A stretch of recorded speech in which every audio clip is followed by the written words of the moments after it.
Let's do this. Hey everyone, welcome. I'm Matt Foley. I am the Managing Director of Startup Incubation at NextCorps. And today we're going to take you through the M&T Bank Incubation Scholarship. So we'll describe what that's all about and answer any questions you might have about the scholarship. A couple of logistical things before we get started here. We are recording this session, so if you miss anything, you don't have to take copious notes. We'll be sharing this around so you can review it later. And then we are going to be doing a Q&A at the very end. So if you do have questions, I believe you can put them in the chat, or there's a way to do the Q&A. And if not, I'll open up the floor at the end so we can address any questions. So without further ado, let's get started here. Today we're going to be covering just a little bit about NextCorps if you're not familiar with who we are and what we're all about. And then we'll talk about the incubation program at NextCorps, which is one of many programs that we run. And then we'll dive into what the scholarship entails. And then we'll do Q&A, like I said, at the end. So a little bit about NextCorps to start. So we are a registered nonprofit. We've been around since 1987. It used to be called High Tech Rochester, and then 7-ish years ago, we rebranded when we moved downtown. So now we used to be out in West Henrietta. We're now located in the Sibley building, which is in downtown Rochester. If you haven't visited our space, I would highly recommend coming in and taking a tour. And it's a very large space on the 6th floor there. We have 40,000 square feet with quite a few amenities for startups, which I'll talk about later. And we are also expanding, so pretty soon we'll be about 65,000 square feet over the next 2 to 3 years. So we bought out the rest of the 6th floor, and we're going to be expanding there to open up more offices because we actually are completely full in terms of space right now. So that's where we're located. Highly recommend taking a tour if you get a chance someday. And our mission as an organization overall is to support innovative technology companies, helping them launch and grow in our region. And ideally, through all that work, try to turn our region into a top tech hub in America and internationally. We do get our funding from a number of different sources, being a nonprofit. So we get our funding from the city, county, state, federal sources. We also do get private donations. And then we do charge to have space in our incubator. So that helps subsidize some of our costs as well. So that's a little bit about NextCorps overall. We do run a number of programs. The program we'll be talking about today and the program that I run is the incubation program. I also run another program at NextCorps called the Embark program, which is a cohort-based program for training to be a no-code or low-code software developer. We have a manufacturing accelerator for manufacturing companies in the region that are seeking to scale up. We have our Luminate Accelerator program, which is for photonics and optics companies. And then we have 2 programs for climate tech companies, one for early stage and one for a little bit later stage, so venture and scale. So a number of different programs depending on the type of company that you're looking to launch. But the program we're going to be talking about today and what this scholarship is for is our incubation program. So let me tell you a little bit about incubation at NextCorps. So it's a program that helps scalable, very early stage technology companies that are located here in the Rochester region. We help them launch and grow and scale. That's the mission of our incubation program. It's scoped just for people in the Rochester area, which I'll talk about later. And I'll explain in a minute what I mean by scalable early stage technology, and I'll share some examples of that. Broadly speaking, to qualify to be part of the program and to qualify to be in for this scholarship, you do have to be living in the region and your business has to be located here. So you have to be in any one of the counties that's listed there. In practice, most of our members live in Monroe County, but we do have members from around, in surrounding counties as well. And you have to be working on a scalable product or service that is sold or delivered to customers that are beyond just our region. So if you're looking to open up, say, a bar or a restaurant or something where or a lawn care service or something like that, where you're just scoping it to customers that are in Rochester or in a surrounding area, we're not the place that you want to go for that. There are other resources regionally, like the SBDC in Brockport, that can help you with that type of business. But if you're working on something where your desire and your aspiration and your customer base is potentially nationally or internationally, that's where we can help. And you're seeking to grow and scale that business into something significant. That's kind of what we're focused on. It and it's for earlier stage companies, so startups. So if you have an established business that's been around for 10 or 15 years, we're not going to be the best place to go. You're not going to get a ton of value being in the incubation program. Most of our startups, and I'll share this in a minute, the stats are much earlier stage. We have people that are really at the early concept stages. They're working on a prototype, all the way through to they do have a small team, but they're still not, what we would consider a more mature, established company. And last but definitely not least is we look to work with founders that are coachable and community oriented. So we have a group of almost 70 startups and startup founders in the incubation program right now. And so we look for to recruit people that are going to be a value add to the community because it's all a lot of it is peer to peer and helping each other out. And then also coachable in the sense that we have entrepreneurs in residence and mentors that are going to be working with you one to one. And we want to make sure that, we're not wasting our time and our valuable experience and advice if you're not going to listen to that advice. So we look to work with founders that are willing to listen. Sometimes we're not always right in our recommendations, and we welcome people that do challenge us, but we do look for folks that are going to be coachable and at least, willing to listen and take some of that advice to heart. So, how do we actually support startups in the incubation program? Well, number one, and the thing that we hear constantly in surveys is the most valuable thing that we do for people is we have 6 entrepreneurs in residence. We just added another one this month. 6 EIRs. If you hear me say EIRs, what I mean is entrepreneurs in residence. These are people that have gone through the full life cycle of starting a company from scratch all the way through to an exit or a significant liquidity event. So they've been there, done that. Some of them multiple times. We have some EIRs that have done that 4 or 5 times, that whole cycle of starting to exit. And so they understand what it's like to start with nothing and to try to build your prototype and raise money. They know understand what it's like to build a team and try to, build a culture around and go and acquire customers and get your first customer and grow and scale. So these are folks that have done it, been there and done that, and they're willing to help you do the same thing. And so when you become a member of the incubation program, you get to work with those entrepreneurs in residence one to one as much as you want. You can meet with them in person or virtually, just depending on what your preferences are. And they act as your coaches and advisors to bring you through to whatever milestone you're looking to reach with your business. We do also supplement that with what we call SMEs, so subject matter experts. So these are folks that have a very specific expertise that we know that you'll need at some point in your business. So, we have lawyers and accountants and investors and digital marketing experts that have a very specific expertise where when we need to bring them in and help out one of the startups in the program and get some advice for what to do next in that specific area, we do have a group of those that's curated and that we can point you to, and they're willing to help you out and guide you in the right direction. Third is we have connections to funding sources. So we have in the past, we've had actually grants that we can give out to the startups. And we have a program that should be kicking off early next year for us to be able to do that again.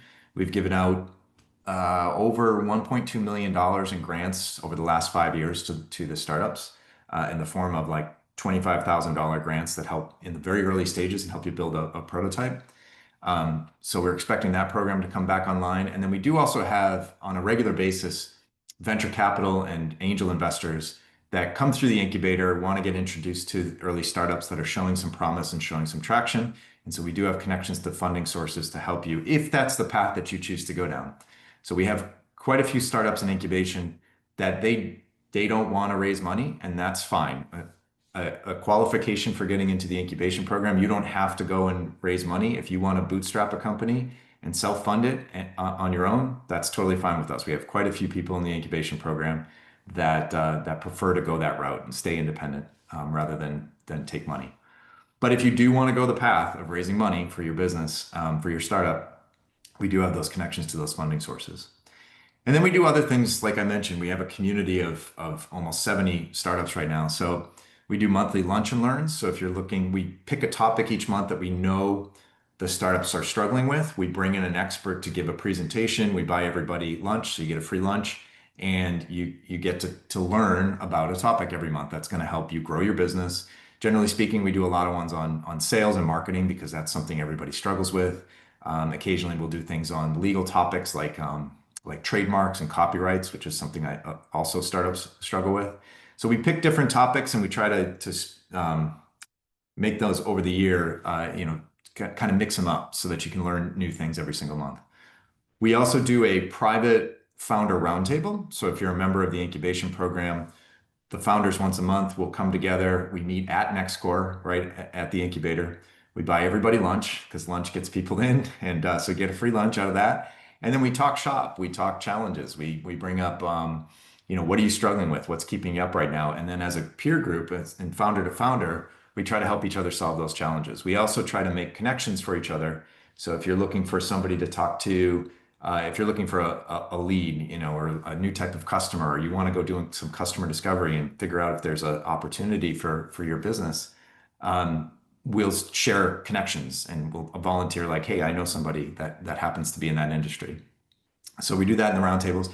And then we also, if you have, say, an idea for, say, a website or something, or you're working on your landing page for your startup product, you can also bring that to the roundtable, show it to people, and get feedback. So consider it almost like a founder focus group that'll give you some feedback and help you make actionable recommendations and things to improve your marketing or your product design or whatever. So we do those roundtables once a month. We also put together mock advisory boards. So many early stage startups struggle with building an advisory board. So what we'll do is we'll have our 6 entrepreneurs in residence actually act as like an informal advisory board where we'll meet as a group, and you bring a topic, you bring the structured agenda, and we'll help you work through something that you're struggling with as a group rather than these one-to-one meetings with the EIRs. So we do that as well. And then we'll do co-working sessions. Like, so on Wednesday this week, we've invited everybody to come in, and we work together at the same time. We're all working independently on our own projects, but we're at the incubator, and sometimes just being present with somebody else will help you work harder on something. And so we do these physical, like, let's get together right at the same time and do these co-working sessions. And then we also do regular, social events, happy hours. We have a beautiful outdoor deck in our space. And so, we go out there and we'll have drinks and do happy hours and, bake off type of things and at the incubator as well. And then last but definitely not least, being a 40,000, soon to be 65,000 square physical place, we do also have access to dedicated office space and desks. And facilities. So we have a digital media studio if you're looking to put together like podcasts or marketing content. We have a prototyping lab if you're working on a physical product and you want to use like our 3D printers and things to put together prototypes. We have that available as well. In the future, we're planning on having some light manufacturing space. If you need a place to assemble a product that you're working on, we have that. We have, conference rooms if you need to book meetings or you have customers in town or whatever, you can meet at the space. So we do have a beautiful facility that if you need that is available for you. That said, broadly speaking, we have 2 types of memberships at NextCorps for the incubation program. One is resident, meaning everything that I just mentioned on that previous slide, you get access to all that, but you also want to have a dedicated desk or an office in our space. And the prices for that start at $275 a month. But we also have, and this is very popular, is our non-resident program. So that means you can stop into the space, you get all the services that I mentioned on the previous slide, and you can stop into the space whenever you want, and you can sit in. We have these drop-in desks. You just can't leave anything overnight. So you bring in your laptop, you can work out of the space, and be part of it, but you just don't have a dedicated office or a desk. And that's at $150 a month for that non-resident membership. And actually many of our members, I think it's like 60% of our members are on that non-resident membership, because nowadays, a lot of people work at home or remotely, and so they want to have access to everything, all the services and capabilities of being part of an incubator and all the advantages that that brings. But yet they don't want the overhead maybe of an office, and they're not quite ready for that yet. You're just working on your project alone at the moment, and you don't have a team, and you don't need an office. So we have that non-resident membership that is very popular as well. Now you do have to, even if you're virtual, you do have to still be, like I mentioned in the beginning, you do have to still be in the Rochester area to qualify for incubation at all. So this incubation program is only for Rochester and surrounding counties that I mentioned earlier, for startups that are located in our region. So one very important thing, because there are many, many different organizations that will go promise to help startups, both regionally and nationally and internationally. Many of them do take a piece of equity, or so a piece of your startup, in exchange for offering services and helping your startup out. We do not take ownership or equity stakes in the startups. Um, we never have, never will. As a nonprofit, that's just not our business model. We rely on, like I said earlier, grants and things that help subsidize the memberships. We try to keep our membership costs as low as possible. We've only raised them once since we opened up our new building. But we don't take a piece of your business. You come in and you own 100% of your business. We don't want any part of your business.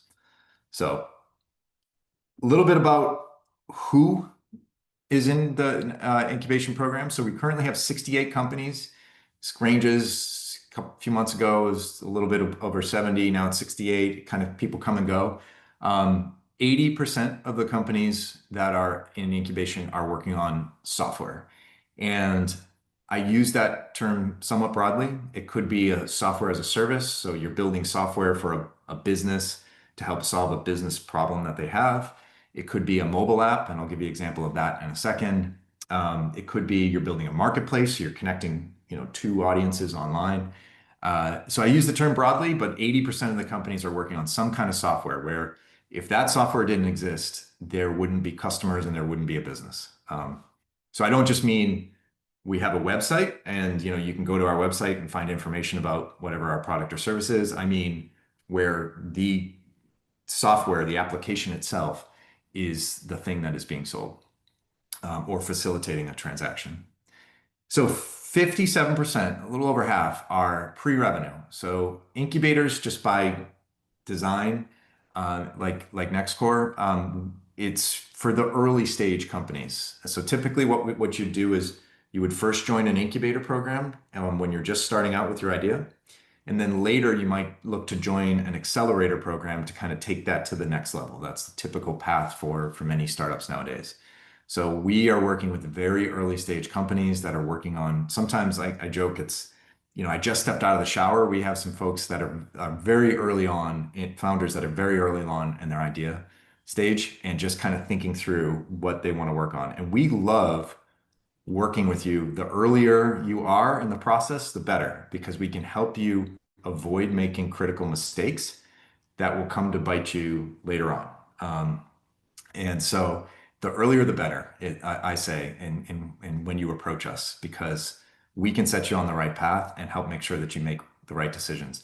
The worst thing that happens, and unfortunately we've seen it happen many times, is people come to us after it's too late. They've built the prototype. They took out, part of their 401k and spent a ton of money on a development agency to build their product, and then now they're stuck. They can't get customers. They're out of money, and they come to us and say, "Can you help me?" And we can help you at that stage. But if you had just come to us earlier, if you had joined an incubation program earlier on, we could have helped you avoid making that mistake. And that's unfortunately very common, the exact scenario that I just described. So we're hoping that you approach us, the earlier the better, to join the incubator. And many, though not the majority, have a product with some revenue, and they're trying to kind of figure things out. They're looking for product market fit. So they've gotten somebody to pay them money for their product, which is a huge milestone that we try to get everybody to as quickly as possible, because when you get payment for your product, that's validation that there's something there, and not from friends and family. I'm talking about from somebody that you don't know, pays you money for whatever product or service that you are offering. That's a significant milestone we try to get people to quickly. So many of our startups have gotten to that, but they're still trying to figure things out. And so they're not done with us when they get to that first customer. We help them scale it out beyond that. Many are solo founders. It's especially when you're just starting off. Many people start solo. They have an idea for something, and then over time, they look to build their team. And we've had people join the incubator and then later team up with other people in the incubator. They meet other founders and they say, hey, let's be co-founders and let's work on this project together. That has happened. So you can, whether you're a solo founder or you have a team, it doesn't matter. Both are welcome to join the incubator. There are some organizations that will not work with solo founders. That is not our policy. We will absolutely work with solo founders. And like you can see, 36% are solo. And 51% are minority and or woman owned. That doesn't mean that they've gone through the MWBE certification because that's can be a lengthy process to go through. We certainly have had startups do that, but 51% of the startups at NextCorps have a minority or woman-owned founder with significant equity in the startup. So we're very, very proud of that number and having a diverse group of founders in the incubator.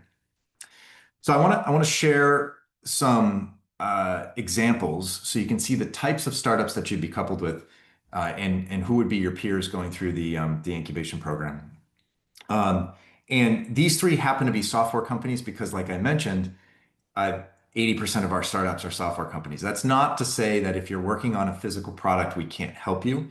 It's just that many of the startups that we see apply to the program just happen to be coming up with software startup ideas.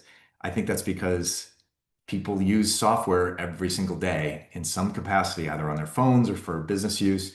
And all of us, I think, can think of better ways to make that software or new types of software that are going to make our lives easier. So I think that's just where naturally we see a lot of startups applying and thinking of ideas. So first one I'll show you is a local startup, part of the incubation program named Philo. And it's an app to basically help find and plan local activities with friends. So this is a native app. It's very impressive. I would strongly recommend you download it and check it out. And it helps you kind of plan things. So the struggle that this founder had, Alexia, she is just, she's very social and she needed ways to better organize events with friends. Facebook groups and other methods don't quite do it and don't give you ideas for things to do. So Philo is an app to do that. So this is an example of a consumer application and one of the startups, one of the 68 that I mentioned that are in the program. A more B2B, business to business example of business to business software as a service example is Ingenity. And this is voice-based authentication. So if you're logging into a website, you have your traditional password, maybe they send you a text message, but if you want to have another level of security on top of that, you can use your voice because we all have a unique voice print, if you will. And so this is software that providers can, websites and applications can put into build into their applications to help provide that additional level of security on top of the traditional methods of authentication. So that's a good example of a B2B software as a service type of company at the incubator. And then last but not least, an example of a marketplace startup where you're connecting two distinct audiences is Caviar. And they've been in the incubator for a while now. They have over 400,000 creative professionals that are growing their career on their platform. And so they have models and photographers, and they connect those models and photographers that are at a professional level with brands and magazines to get published. So they help those two sides. They bring those two sides together in a really slick platform. It's amazingly well done. And so this is an example of a software company, but it's a marketplace and connecting the two together. And they also actually have a B2B element because they serve brands now, and brands and magazines can build on the platform. So those are three examples of many in the incubator right now. If you do come in and you do a tour, you can go to our website at nextcorps.org and you can see some example ones there. But if you do come into the incubator, we have a whole wall at the incubator where you can see the different startups that are currently in the incubation program. So it's kind of a neat way to visually see during a tour who's there. So that's the incubation program. And now I want to go into the scholarship that we are very, very grateful for M&T Bank funding this scholarship because I did mention earlier there is a cost to be part of the incubation program.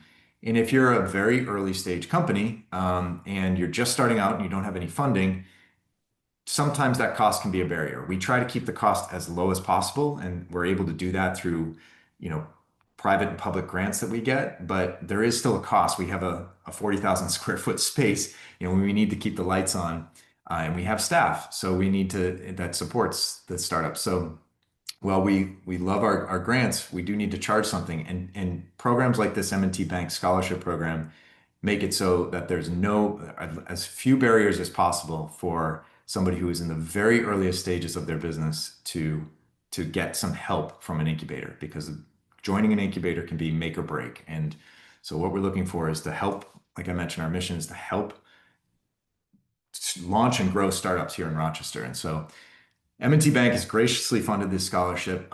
We have up to 10 scholarships available to be part of the incubation program. And this is the second time, by the way, that M&T has done this. So we're very appreciative of their support. The first time it actually was a virtual membership that they sponsored. This time it's going to be a resident desk membership. So all of the services and everything that I mentioned earlier that are part of the incubation program, so being able to meet with the entrepreneurs and residents and getting access to grant and funding sources and the founder roundtables, you name it. It includes all that, but you actually get a dedicated desk. We have almost, I think it's like 8,000 square feet, our co-working area. So you would have a resident desk that you could bring your stuff in. You could put a monitor on that desk and leave your stuff there. So you'll get everything, all the services that are part of incubation, but you also get a dedicated resident membership. And that membership normally, like I said earlier, is $275 a month. But because of the scholarship, M&T is paying $250 a month per member. So it's only for you to be part of the program and to get that resident desk membership, it's $25 a month. And the reason why we have to charge something for it, we would make it free, but one of the lessons you'll learn in business is when people get something for free, they don't value it. And so we are looking for people who are serious about starting their business, who really are willing to put in the time. You don't have to be full-time on your startup idea. Usually we have quite a few founders who are working nights and weekends as hard as they can, but we do really need to see people and we will only accept people for this scholarship if you are serious about growing a startup, starting a startup and growing a startup, and you are going to take this opportunity seriously because we only have 10 slots available. And so we need you to be committed. And so $25 a month, it's not a lot, but it's something. We didn't want to make it free because you have to have a little bit of a financial commitment to show that you're even serious about the opportunity. So what we'll do is you will get that for 1 calendar year from the time that you're accepted with the scholarship. So we're going to be reviewing the applications. I'll talk about the applications in a minute, but we're going to be reviewing those on a rolling basis and then giving out the scholarship on a rolling basis. So your scholarship will last for 1 year from whenever that happens to be awarded. So it's not like it starts today and then the year ends. It's whenever you happen to be accepted to the scholarship. And so that's a $3,000 value that M&T is subsidizing, is paying for. But I do want to mention and be careful. You don't directly receive $3,000. They are just paying for the membership. And then you just have to pay that small amount every month. So the $25. So you do have to, in order to qualify, you have to meet the qualifications of the NextCorps incubation program, which I outlined earlier. And again, remember, we're recording this presentation, so you will be able to go back and review. This is only for new members for the incubation program, so you can't be a current or past member of the program. And we're looking for people who are very early in their entrepreneurial journey. So ideally, if you're at the end in the idea stage and you need to be pre-revenue, um, because that's where, like I said earlier, that's where our mentorship and support can make the biggest difference and help you be successful, is if we can get to you as early in that idea and pre-revenue stage as possible. So you have to be very early in the journey, and you do have to commit to meeting at least once a month with one of our entrepreneurs in residence and hitting milestones. So they'll help you set milestones. Probably the most significant milestone that we're going to be pushing you to is getting your first paid customer. For most of us, that is where the validation and the rubber meets the road. So that will be your first big milestone, and our hope is to try to get you to that as quickly as possible, ideally within a year if we can. But in order to do that, you have to put in the work to meet with those entrepreneurs in residence. And so, um, in order to maintain the scholarship, you do have to meet at least once a month with one of our ERs. Now, you can meet many times more than once a month if you want, and especially in the early stages, you're going to need that support. So the minimum is one, but you can meet weekly if you wanted to, and you'll have access to the 6 EIRs. You can book online very easily with any one of them, so it's scheduling is not a hassle. So you can meet more than once, but you do have to meet at least once in order to maintain the scholarship. And then there is a strong preference for those who have a demonstrated financial need. So if you come to us and say, hey, here's why I'm applying, I just don't have the resources right now to be able to pay for a desk or pay for even a virtual membership, um, then we will give priority to those who can demonstrate a financial need for the scholarship at this time. So those are the qualifications. And the next steps are today. So September 22nd is marking the day that we open up the applications for this scholarship. And we intend to leave the application period open through Friday, November 7th. Although, like I said, it's first come, first serve. So I would encourage you, if you are interested in applying for the scholarship, apply as soon as you can, because if they are given out before then you will have to wait until maybe again we get this scholarship funded in the next year. So do apply if you're interested as soon as you can, and you can see the link that's there. You will see a bluish apply button, and you can click that. It's a very quick application process, and it should be open now. I think Kate was working on it while we were on. Well, I've been talking, and so if you go to that link, you will be able to apply for the scholarship, and then we'll get in touch with you. We do interview every single person, so the process is you apply, we'll be in touch. We'll just confirm some of the eligibility. We will then get on a Zoom call, or you're welcome to come down to the incubator for a tour and to meet in person. We'd prefer in person, but we understand if your schedule doesn't allow and you need to be virtual, that's fine.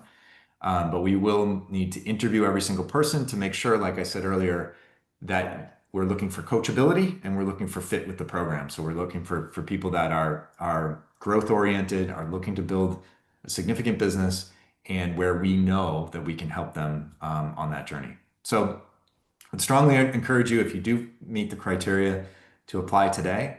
And I think at this point, I will open it up to any questions I see in the chat. Yeah, if you let me see, Q&A. Okay, this is a great question. Thank you for bringing this up. Are the monthly fees per person or per business? So if you have, say, 3 team members, are you spending, well, if you got the scholarship, 25 times 3, so $75 a month? No, the membership fees are per company. So if it's just $25 a month, but if you have a team of 4 or 5, what doesn't matter. That's fine. Keep in mind though, you just get the one desk. So the scholarship will fund your team having one dedicated desk. Now, if your team came in and you wanted to have a meeting, of course you could use the conference rooms. You could book a conference room, or your team members could sit, say, in the like any one of the hot desks, or they could sit at any. There's lots of places for them to hang out and sit, but only one person can be at your dedicated desk at a time. But the monthly fees are for the business itself. They're not for it's not per person. And I should mention too, if at any time your business, there isn't like you have to do it for a year. If in working with us, you find that your idea is not going to work, that's fine. There's no shame in saying, listen, I went out and I tried to talk to people. I tried to see if there was a market for my startup idea, and there just wasn't. That's fine. We're not going to make you keep paying $25 a month. The best answer sometimes is to shut it down and to move on to a new idea. And if you wanted to move on to a new idea mid-program and you said, hey, I tested this idea for 3 months and I'm not seeing anything there. Can you help me work through another idea? That's fine too. Sometimes you can apply as you, the person, before you've even figured out what that startup idea is going to be. You don't have to have like gone and formed an LLC or a C Corp or something like that. You don't need to be an established business yet. We have lots of members it's just them personally that's part of it, and they're trying to figure out what that idea is going to be. And then we can help them think through and connect them with lawyers and people that will actually set up the business and advise them on that. So I should also mention that, yeah, it can just be you and some people that are exploring a startup idea and the company isn't formed yet. That's fine as well. Any other questions? If you do, you might have to click more and then type them in the Q&A if you have other questions. So Matt, I just wanted to clarify, you don't use the chat button. There's actually a Q&A button on your panel. So be sure to use that when attempting to submit a question. The chat feature is actually disabled for participants. That's just for the panelists and host. But I did want to flag, Matt, that it looked like Bob's question was a two-parter. Oh, He had another question. are there extra? I'm sorry. Thank you. Thanks, Kate. Are there extra costs involved with using the labs? No. There's the prototyping lab that I mentioned, where if you're building a physical product, you can use the 3D printers and things. And then there's the digital media studio where you can, put together content there. You do have to go through training to use either room. And it's not hard. It's just an overview to make sure that you understand what the equipment is and how it works. But after that, there are no additional charges to use it. Certain rooms like the Digital Media Studio, you do have to book time in advance. But generally, there's pretty good availability for that. But there's no additional charges. Once you are in and you're a member of the incubator, then you don't have to, then there's no additional cost. The only tiny additional cost is if you wanted to use our copiers or printers. I think it's, Kate, do you know, it's like 5 cents a page. I don't remember. Yeah, it's something like that. It's a Yeah. few cents. And then in the prototyping lab, if you're using certain materials, like if you're putting stuff into a 3D printer, you have to pay for the materials. So we don't pay for the material, like printing and materials for the prototyping lab do have additional costs, but using those resources doesn't have any additional costs. And also booking a conference rooms don't have additional costs unless you look to book our auditorium space, which is the largest conference room we have. It can fit up to 75 people if there's no tables. But that's pretty rare that people need to do that. And we give the clients a heavily reduced rate over what a non-client would have to, or a non-member would have to pay to rent that room. Okay, another question. Would you say there are certain industries, ideas that have had more success at NextCorps than others, specifically within SaaS businesses? Yeah, the ones that have had the best success have been niche B2B SaaS companies that do things that normally nobody would think of as being like a hit startup idea. They'd solve some obscure problem for some niche group of people. So an example is we had a company exit that was working on a system for compliance for nursing homes. You know, not the sexiest startup idea. It's not going to make the cover of Fortune or whatever, but they did very well. They solved a very clear problem for a very clear group of people, and was a business. Those are the startup ideas that tend to do the best, is where you're building software for businesses like a SaaS software for businesses and where you're solving a very specific problem for a very specific group of people. Those are the ideas that tend to see the most success. And ideally, where you as the founder of that business have domain expertise. So you have a unique uh, viewpoint on the industry because you've been working in the industry for say 5 to 7 years, and you've seen the problem, you've experienced the problem, and so you're setting out to build software to solve that problem for people like you.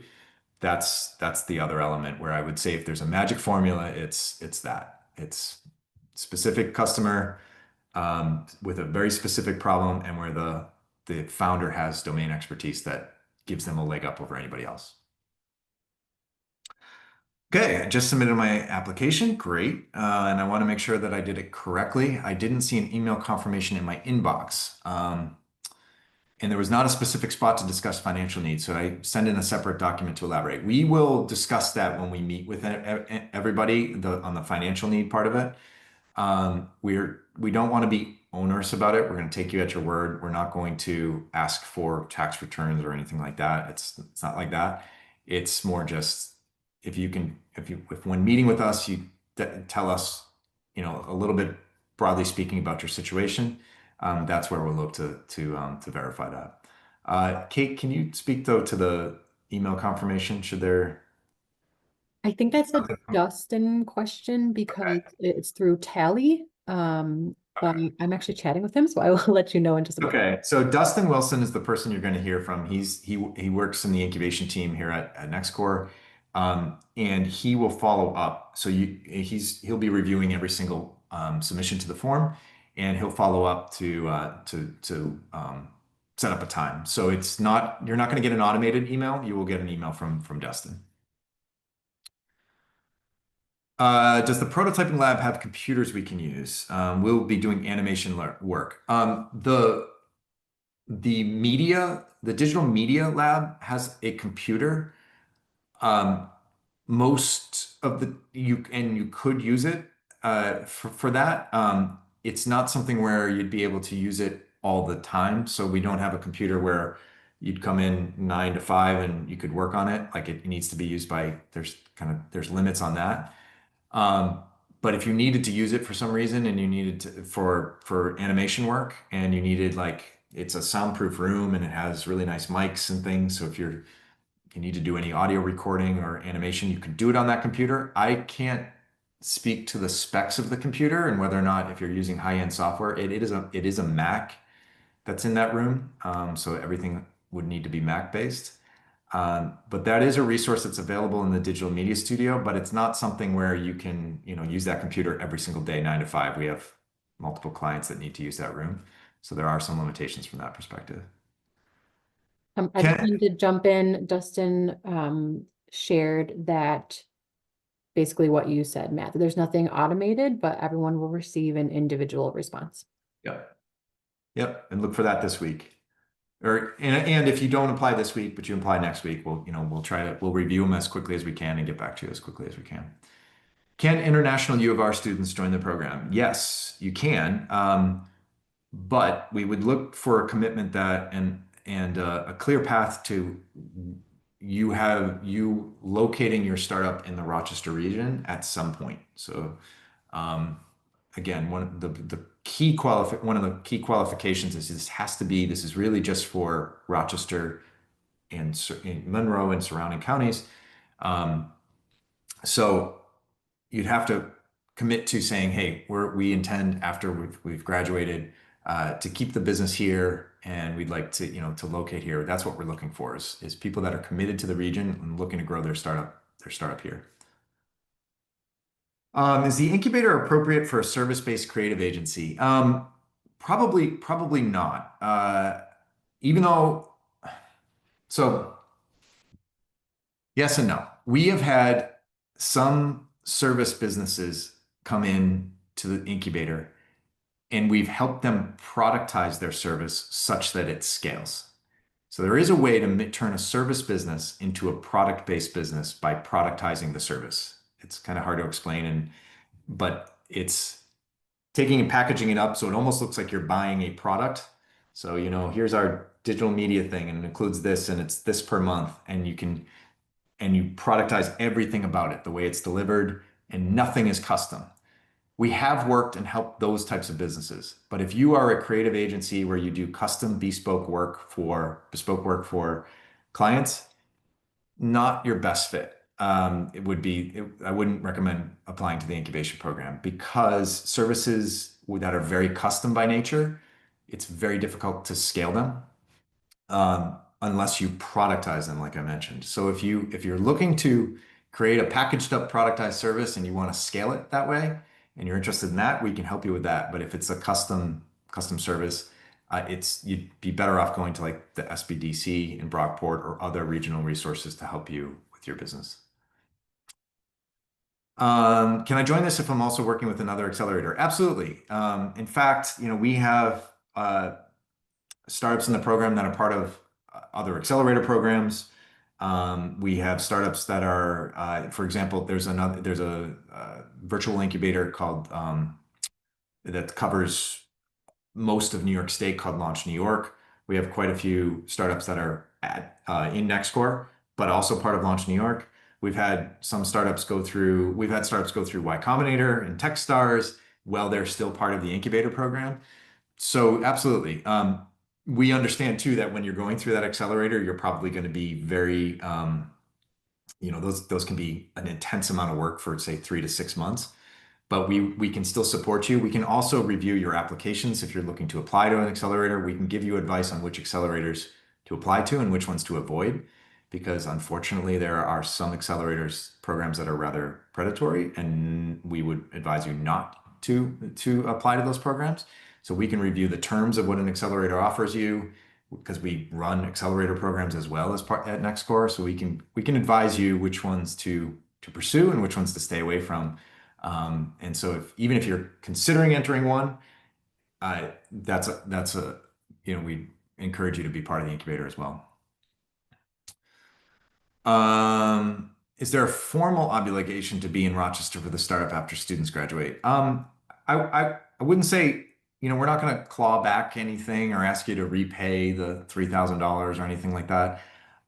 We would just look for your a verbal commitment, if you will, that you intend to stay in the region. And we would strongly prioritize applications for the scholarship from people who do intend to be in the region in the long term. Like I mentioned, we get funding from so many different sources. Our funding sources require us to only work with startups in the region. And if we work with startups outside of the region, or a startup starts in our program and then leaves, and we continue to support them, we could jeopardize our funding sources. And so, even though we love to continue to support startups, for the incubation program that we're talking about today, it is really just for Rochester-based startups. This question I think is beyond so how can international F1 students register their startup company in Rochester?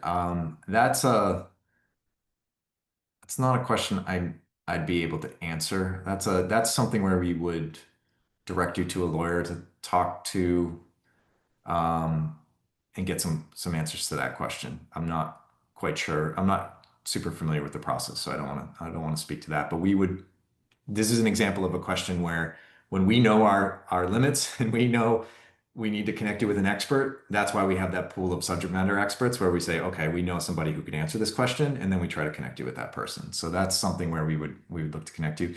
By the way, even if send us an email.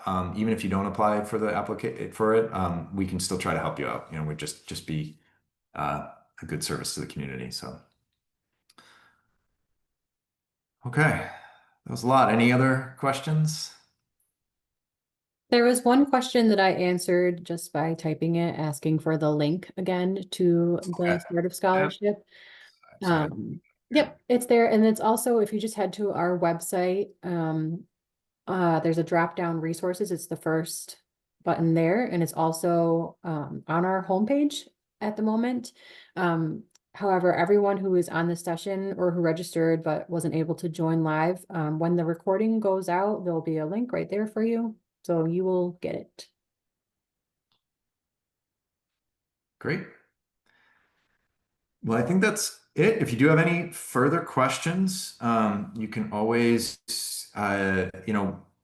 just apply and we'll set up a time to talk. Dustin will be in touch first, and then we'll set up a time to talk from there. And then we can answer any questions you might have after that. And I think that's it. So thanks everyone. I appreciate you taking the time out of your day to learn about this scholarship. And again, I want to thank M&T Bank. They've been an incredible help to NextCorps and so supportive of the startups. They sponsored this scholarship previously, and we were able to help some companies get off the ground that would not have been able to get off the ground if it wasn't for that support. And they committed to doing it again. And so we're very, very thankful for the support from M&T Bank of our incubator program. So thanks everyone, and we will send around the recording of this, and we hope that you apply.